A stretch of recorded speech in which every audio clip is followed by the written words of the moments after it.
Good morning, everybody. XJoe81X here, and on the tubes today we're going to be starting the Toro up for the season, brushing it off, changing the air filter, double checking the oil, and just basically taking a quick look at it and just making sure it's up and running for when the grass grows. For those of you that watched my previous video last Tuesday, this is where the snowblower sits. I usually sometimes put a little 5x5 blue tarp over it, which I still may, but that's pretty much where it sits. You can leave the cap of the gas loose if you want. If you want to, have it evaporate, you could keep it a little loose. It really doesn't hurt it, but it pretty much sits there for the duration of the year until it's used, unless it's not. So let's get right back to the lawnmower. This lawnmower is probably 4 years old, maybe 3. I purchased a house about 6 years ago, and for the first 2 years I had a landscaper run through everything while I was conducting home stuff and couldn't really be bothered with the lawn. And then it's about $1,000 to $1,200 to get this lawn done each season, but then it's a la carte, so it's 20 to 22 to maybe even 25 a week. And then, I want my bushes. Well, that's this much. I want it cultivated. I want that much. I want it power raked. I want that much. Can you take the peat moss out of the that's that much? And next thing you know, if you're physically able to do it, you can. My neighbor right here has a landscaper. My neighbor right here does it himself. And 1, 2, 3 have landscapers. And you're not, it's okay. I had one, but I choose to do it myself. If I get older and I can't, well, I saved up enough money to maybe get it done. So this is what I purchased. I had, I think, one video on it when it was brand new. I tried to get a second video. Something happened. Blah, blah, blah. Multiple years later, this is what it looks like. At least 3 to 4 years used every season. It's a Toro. Here's the specs on it. So, nothing crazy. So we'll just get into, if you watched my last snow blowing video of winterizing it, I show you that I collapse it in the shed. And let's just let's just do its thing. Let's get started. So what you want to do first is open this thing up so it's not in your way. So you want to undo these plastic knobs and the bolt with the square, put it right next to where it has to go. I take note, there's 2 different kinds of holes, but you'll figure it out. What you want to do is very carefully lift it up so you don't break anything. That's the key word, break anything.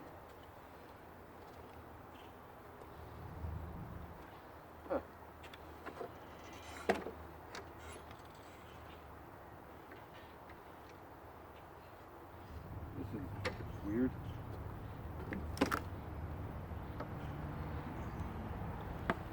So this string is stuck. That's very odd. So I'm either going to break this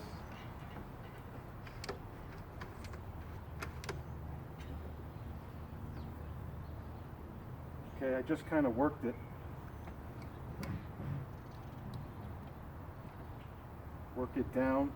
Let me bring it in again.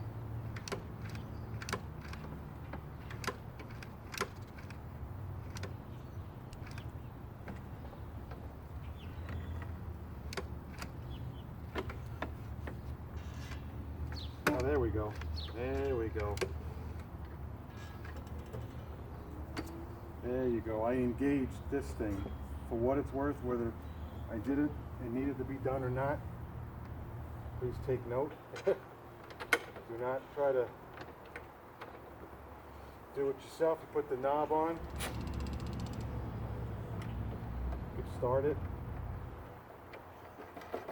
just so it gets snug. And you want to go to the other side. Make sure that both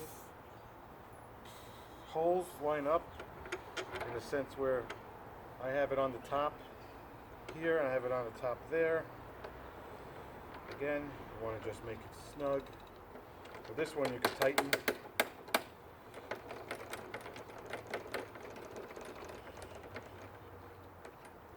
So again, if you're doing this at home, don't pull that string, don't force it. Engage that lever. This way you don't have to worry about, oh my God, because you could easily break this thing, and then there goes 3 or 4 years. Just hand tighten it like that. What I'm going to do is very calmly lift it up and just pull it to see if there's any resistance. Okay, everything seems to be good there. I'm going to check the oil.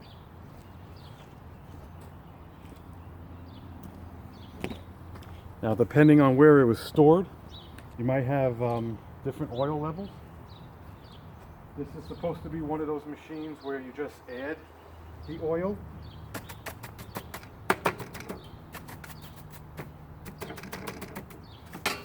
You don't have to replace the oil, you just have to add it. So, we'll see. It's at the 2 holes.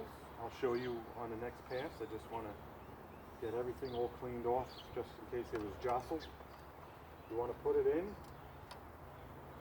turn it so it's fully engaged, take it out very carefully, and inspect it. Whether you could see it or not, there's 2 full holes right here. It's not as honey as it was, but it's not black. So what we're going to do is probably keep it this year. It's not black. Don't know if the camera picks that up. It's a dark honey, but it's not black, and that's good, because if it was black, that means you're running the hell out of this thing. So I'm just going to take this real quick, get rid of last year's schmutz for what it's worth. Even though as soon as you go over the next what's it called? The next version of when you do your lawn,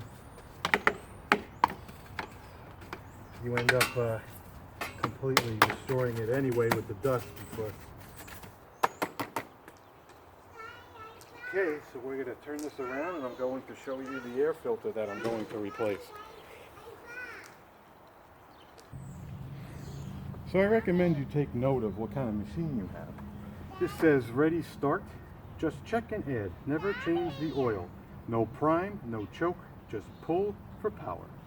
So what happened was last year I wanted to clean underneath the what do you call it? The blades, because if you make the yes.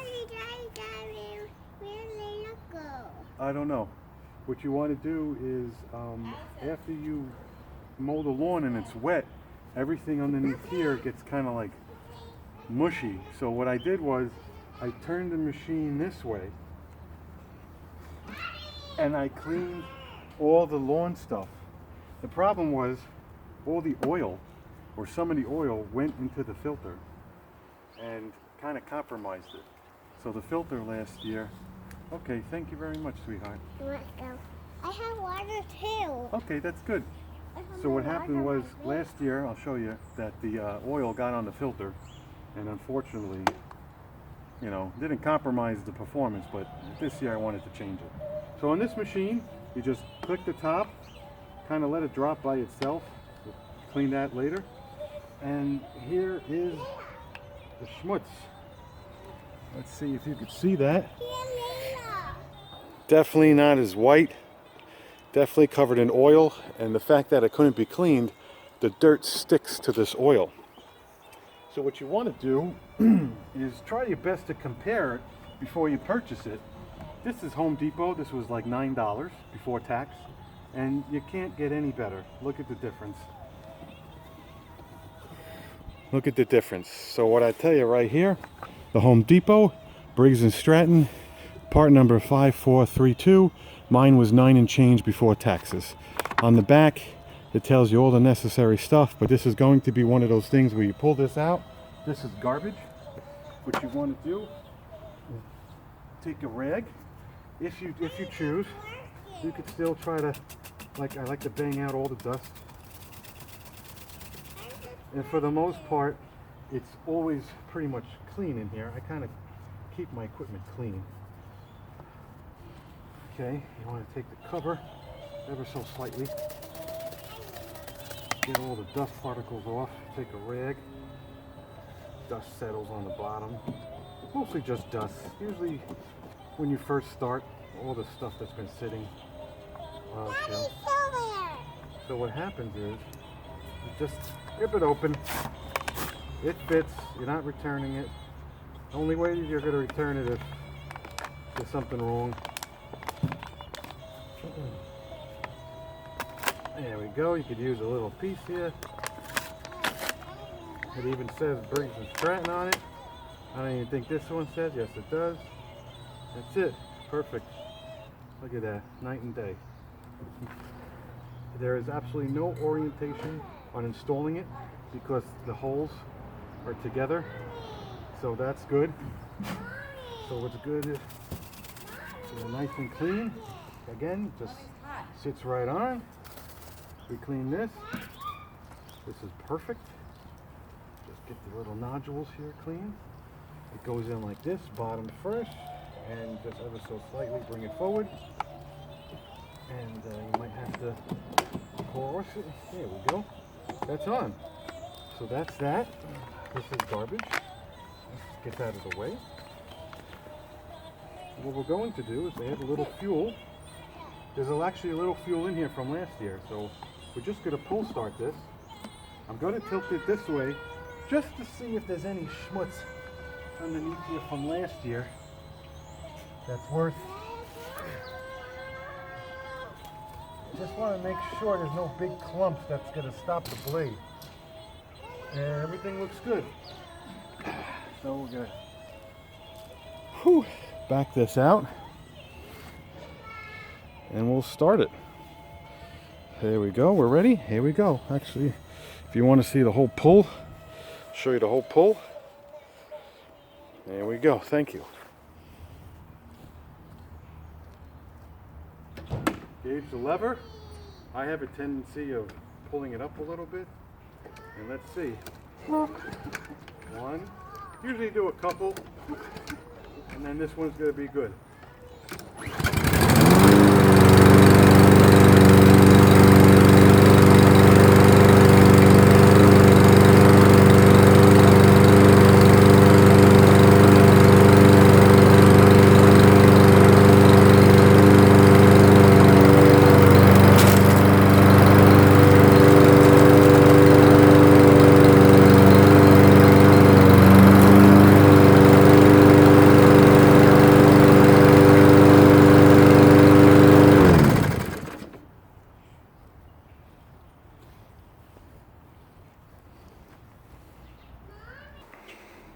What you have here on this machine is personal pace, which means the way you walk is the way it walks. So when you push, it will walk. If you push it all the way down, it takes off, this thing goes up, and then now you're walking too fast. So it's nice. This is what it looks like, you know, as a mower. Again, you push this down and you pull that. Real quick, this has that quick wash, which I never use. Just whatever. The bag is inside the shed. This has a lever for recycling and bag. When this is set to bag, when you set it to recycling, push it this way. What happens is that has to be cleaned. It kind of the grass hits that plastic piece, and it stays within the deck, and it goes back into your lawn. This you could lift up. You could put a plastic piece there, which, yes, Extra 81X has it because I don't get rid of my shit. It's right here. There it is. That would be good also when you do the mulching. It spits it out on the side. So the oil's good. I didn't check the spark plug because it started. They have multiple tire levels. 22-inch deck. We replaced the air filter for this season. There's enough fuel to for you to enjoy this video. The bag is in the shed. We're going to clean that. And that's going to wrap this up with starting the Toro Recycler 22-inch lawnmower for the 2021 lawnmower season. Hit like, hit subscribe, and please stay tuned for my other videos.